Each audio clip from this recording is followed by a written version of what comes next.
semuanya. Pagi, Pak. Gimana kabarnya hari ini, sehat? Alhamdulillah. Sebelum kita masuk ke pembelajaran, siapa yang masuk hari ini? Masuk semua? Semua. Bagus. Kelasnya terbaik ya, karena saya setiap masuk ke kelas ini nggak pernah dengar nggak masuk loh. Masuk terus gitu.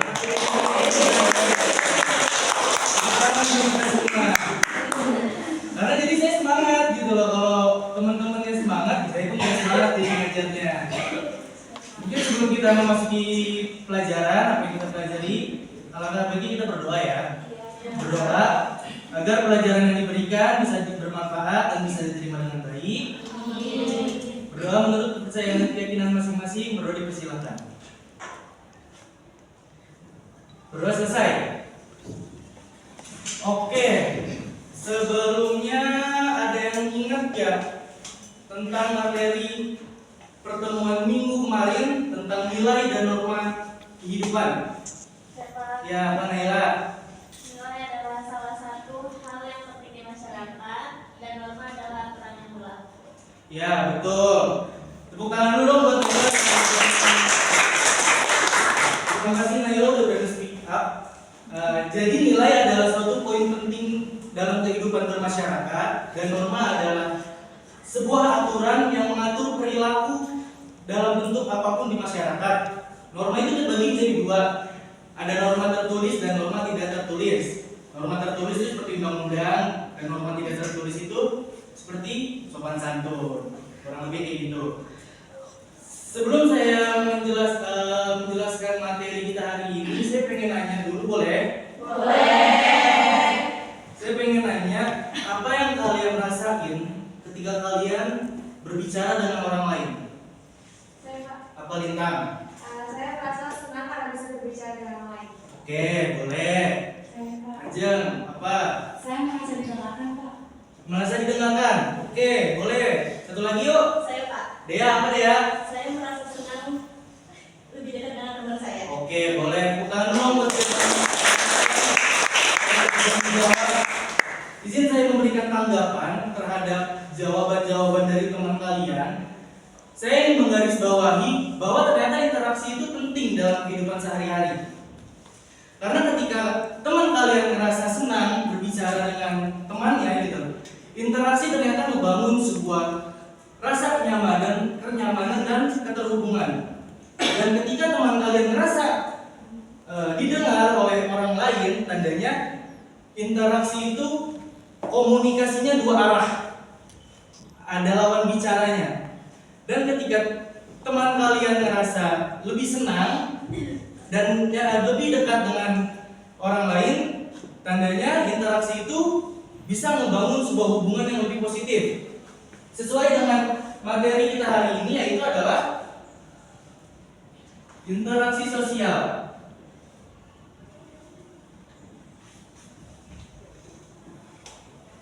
Ada yang tahu interaksi itu apa? Nggak ada. Interaksi itu adalah sebuah hubungan. Jadi interaksi itu adalah hubungan.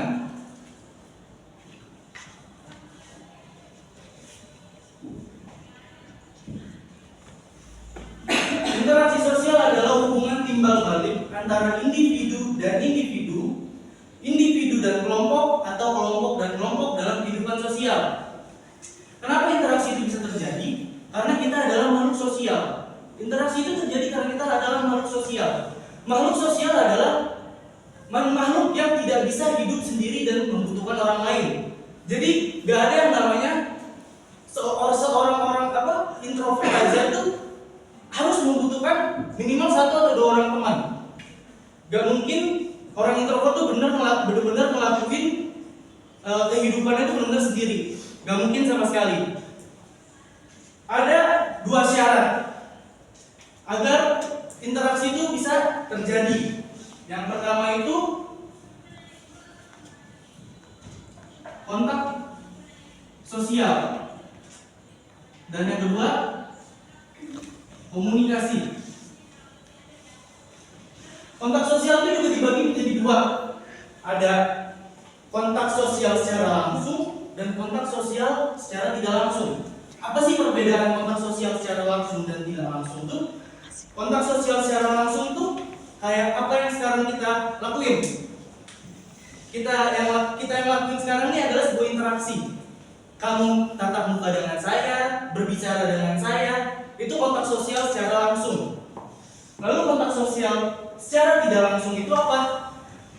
Kayak misalkan kalian ditegur di jalan sama orang, tapi kalian males ngomong nih, kalau suara kalian lagi sakit.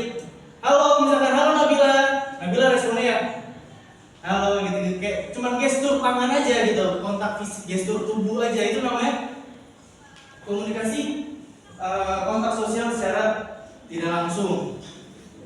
Terus ada komunikasi. Adanya komunikasi itu bisa berupa penyampaian informasi melalui bahasa, isyarat, ataupun simbol. Selagi saya menggunakan bahasa, tandanya saya sedang melakukan interaksi. Saya berkomunikasi dengan kalian. Begitu juga orang yang menggunakan bahasa isyarat, tandanya juga orang itu sedang melakukan interaksi. Orang itu sedang berkomunikasi. Begitu juga ketika orang itu menggunakan simbol. Kalau di sini ada anak-anak pramuka pasti relevan tuh, karena banyak simbol-simbol yang digunakan di pramuka, sandi Morse, ya kan, terus yang bendera-bendera kayak gini, itu termasuk adanya komunikasi. Terus ada beberapa jenis juga nih di beberapa jenis-jenis interaksi. Yang pertama itu lebih dari satu orang. Kenapa lebih dari satu orang? Harusnya kalian langsung bayang tuh, gak mungkin kalian berinteraksi dengan diri kalian sendiri. Gak mungkin. Karena apa? Karena kalau kalian berinteraksi dengan diri kalian sendiri, itu namanya refleksi, bukan interaksi. Jadi ketika kalian berinteraksi, kalian tuh butuh yang namanya lawan bicara, gitu loh. Minimal ya satu orang, kalian dan teman kalian nih, gitu. Atau enggak ya rame-rame kalian, kelompok kalian. Itu yang namanya ciri-ciri dari interaksi. Terus yang kedua, memiliki tujuan. Kenapa memiliki tujuan? Karena apa? Karena gak semata-mata, gak mungkin gitu loh, ketika kalian pengen ngajak ngobrol teman kalian tuh tanpa adanya tujuan, tanpa adanya pertanyaan yang kalian pikirkan, tanpa adanya jawaban yang teman kalian pikirkan juga untuk menjawab. Sama kayak sekarang, ketika saya sekarang tuh memiliki tujuan untuk menyampaikan informasi ke kalian, dan kalian untuk menanyakan informasi ke saya. Seperti itu. Mungkin karena waktu kita terbatas untuk hari ini, jadi buat teman-teman, saya pengen untuk minggu depan kalian itu belajar tentang faktor-faktor yang mempengaruhi interaksi, terus bentuk-bentuk interaksi sosial. Karena minggu depan itu bakal kita bahas.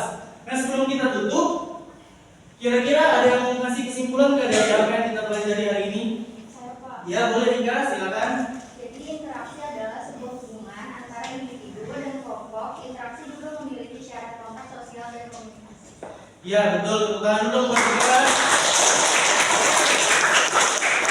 Ya, mungkin tambahan sedikit dari saya. Hari ini kita belajar bahwa interaksi itu ternyata adalah bagian penting dari kehidupan sehari-hari. Interaksi itu bisa terjadi di mana saja selagi ada kontak dan ada komunikasi. Interaksi juga akhirnya bisa membangun sebuah kerjasama, membantu kita dalam memecahkan masalah, dan membangun sebuah hubungan yang lebih positif terhadap lingkungan sekitar kita. Jadi satu kata-kata motivasi dari saya, jangan pernah berhenti untuk berinteraksi. Karena apa? Dari berinteraksi kita bisa belajar, kita bisa berkembang, dan kita bisa mengubah pola pikir kita. Sekian dari saya, mungkin mohon maaf. Dipersiapkan lagi untuk minggu depan tugas-tugasnya. Wabillahi taufiq wal hidayah. Wassalamualaikum warahmatullahi wabarakatuh.